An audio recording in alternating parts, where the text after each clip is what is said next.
Shabbat Shalom, everybody. Rabbi Stephen here, and hope you had a great week. It was the end of Pesach, and it also ended on Shabbat. And for myself, and maybe you felt this too, but whenever we engage in such a kind of be there type of a festival or holiday, it always, for me, it's kind of like a spiritual cleansing, and this is kind of the effect whenever we do something dietary, which we do a lot in Judaism. That's why, the joke is, with Jews, what are all our festivals? They try to oppress us. We went out, God helped us, let's eat. It's that way with all the festivals, because it's true. Why do we focus on food so much? Because two reasons. First of all, we think about eating a lot, don't we? Isn't it just such a big part of our life? But also think of the spirit. Think of what happens when you eat. You're incorporating that food into who and what you are, into your body, your nefesh, right? Your goof, your body. What Hashem gave us. And that way, it just enhances the meaning of the particular holiday. So for Pesach, we were on a restricted diet, and that way your attention was always on, what it was about. We're reliving the suffering and oppression and the escape and the redemption of our ancestors through food, right? So when we eat that food, we're incorporating that into our body, and that kind of enhances the meaning. And that sense of cleansing, sometimes we feel that, when we Yom Kippur, when we fast, it's a fasting. It's not just a physical cleansing, but it's also kind of a spiritual cleansing, because we're so devoted to becoming better people. And in Pesach, we renew ourselves in a sense. It's a renewal, because we're saying, wow, Hashem delivered us from oppression, from slavery, to be His God and for us to be His people. What a wonderful thing that we're here to carry out God's work. I mean, you look at the Torah, right? And people say, well, the religious significance. Well, consider the fact that you can almost divide the Torah, the laws or the teachings, into two different parts, all right? You've got the religious laws, right, which is like the Shabbat, honor the Shabbat, and there's the sacrifices and there's the festivals, but there's also a lot of secular wisdom in there too, like talking about don't gossip, be honest in your dealings in business, be kind to the stranger, because and then there's a religious significance, i.e. Passover, you were strangers in a strange land. So we're taught to be very humane people as well, and by observing these festivals and holidays, we're kind of reminded of that. So interesting that with Jews, we're kind of like right there. There was a show years and years ago, You Are There, when they went back in history, and this is how we relive it. Now, let me segue into something else about doing something, reliving something by doing, and that's the festival of Hanukah, right? So why do I bring up Hanukah, other than the kind of segue about being there by doing? Well, many of you know that I've studied Talmud. Never really got through all of it, so I'm kind of going back and doing some of the tractates that I might have missed the first time. And the one tractate that I'm on, I started off with the tractate of Shabbat. So the Talmud, which is the oral law, so it's all the things, it's kind of filling in the blanks. For example, in this particular portion, Shemini, which is the one we're going to do we do this Shabbat, okay, they talk about the kashrut, the dietary laws. And it talks about eating, but it never talks about how to kill an animal in a humane way. That's covered by the oral law, by the Talmud. This is something that the sages discussed. The priests. How do we do this? By making it humane to the animal if we're going to eat the meat. So. The oral law is, in the Art Scroll volumes, there's like 72 volumes, but it's divided into tractates, and each tractate covers a different topic. So the first, Shabbat is the second tractate. The first one was Berachot, which talks about the prayers. The second one is Shabbat, and a lot of times in the Talmud it goes on sidebars. And one of the things they talk about is lighting the Hanukkah candles, right? So the holiday of Hanukkah, and I know we're a little early, the holiday of Hanukkah commemorates the lasting of the 1 day of oil into 8 days, and the 8 days was the amount of time it took for them to get new oil and press it and sanctify it and make sure it was pure. But that oil was they only had enough to last 1 day. It lasted 8 days, and the way we commemorate that is to light 8 candles. We add a candle each successive day, and we've been doing this, and we just kind of take it for granted that's the way to do it. Interestingly enough, and here's the backstory, there were many sages that had a lot of different opinions about things in the Talmud. Most of the time, there was a lot of agreement across the board. But there were two distinct schools. There was the house of Hillel and the house of Shammai. Hillel was the more liberal. Shammai was the more conservative, the more anal, if you will. And Shammai actually felt that instead of starting with one candle and adding a candle every day, that we should actually start with 8 candles and drop a candle every day. Why?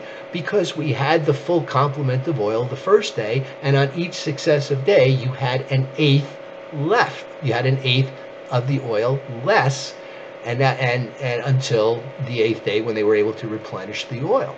So Beit Shammai felt, no, we should start with 8 candles and take one away every night, kind of like as a countdown. So as is typical with this, Beit Hillel kind of won out. They won the day. And now, as a result, we started that way. Okay, so we mentioned dietary laws. There's 2 real important events that happen in this particular portion, the portion of Shemini, which is 8. This is on the 8th day, and the Kohanim are getting consecrated. And Elihu and Nadav, who were the two oldest sons of Aaron, the high priest, they go into the Arona Kodesh. They take what is described as a strange fire. They took an incense mixture that was not told by Hashem, that was not directed by Hashem. And as a result of that, they lost their lives. Their souls were taken immediately by Hashem. And Hashem told Moshe and Aaron, do not mourn for these 2. Just take them out and, take care of the bodies and do what you need to do for them. So Aaron takes, he has their cousins, deal with that because they didn't want to. When a Kohanim, when you take care of a person who has passed on, and there's actually a Hebrew society that used to do that. They didn't used to have morticians. We used to do this on our own. When somebody died, you took care of their remains. Right? The people came and did that. So they take them out, and then you're impure for 8 days, and then there's a purification ritual that goes along with that. So the big question is, why? And there's 2 schools of thought. The one school is that these guys were kind of, they felt real big, they were like, want to go in there. The other thing is that since there's a commandment right after that, do not, it's told to the priest, do not do your duties when you've had some alcohol.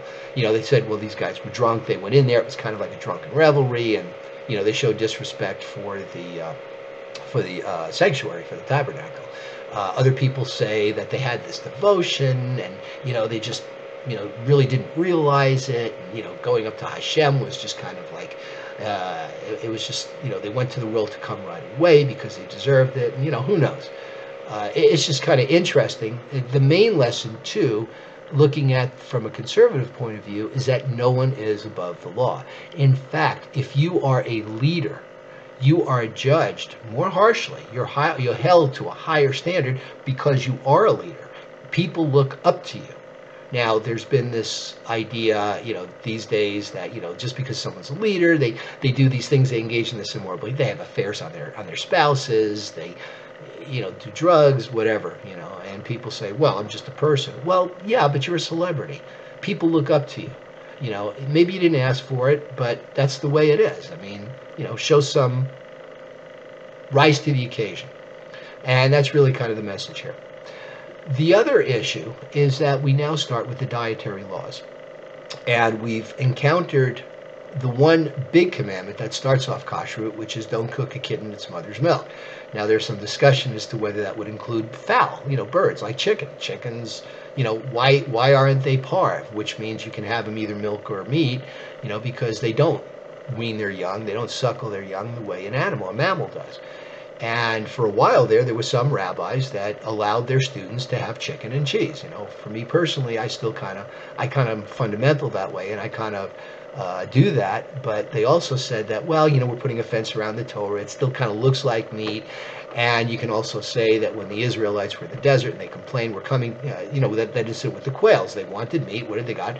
Hashem sent them quails. Okay, well, there you go. So birds are meat. The word is basar, which means flesh. So that's one thing. But the big thing here is we talk about Hashem tells Moshe and Aaron what you can eat and what you can't eat. Like, if it's cloven hoof, choose its cud. Like a cow or a bull, or a goat, you're pretty good. If it's like a pig, which, chews its cud, it masticates, but it doesn't really have a cloven hoof, so stay away from it. Now, the big question is why. Now, people have attempted through the ages to read things into it. They said, well, it's because there's certain dietary laws and it's healthy. The reason is very simple. Hashem told us it's a decree, it's a chukim. It's one of the decrees. Has no basis that we might be able to figure out in fact. Maybe we will one day. But the bottom line is, Hashem said it, we do it. And we will be holy to your God. That's the way it ends. And you will be holy to your God. That's why we do it. So, in closing this out, and thank you again for listening. As you see, I had the headphones and the microphone maybe do a little bit better sound. This Sunday, after Shabbat, is the new month of Iyar. And with a new month, it's kind of like a mini New Year. May you have a great month. Hope this was a great month. Next month will be even better, and we will celebrate. And hope to see you all in services on Saturday, Friday night. Rabbi Nora will be conducting it. Sunday, we will be observing the Yom HaShoah, Day of Catastrophe, which actually is April 12th on Thursday. We'll have something in the school. We'll be showing that 18-minute little vlog, the number on my great-grandfather's arm. It's appropriate for kids. And then in the afternoon, we'll have that March of Remembrance over Miriam. Thank you very much. Shabbat Shalom.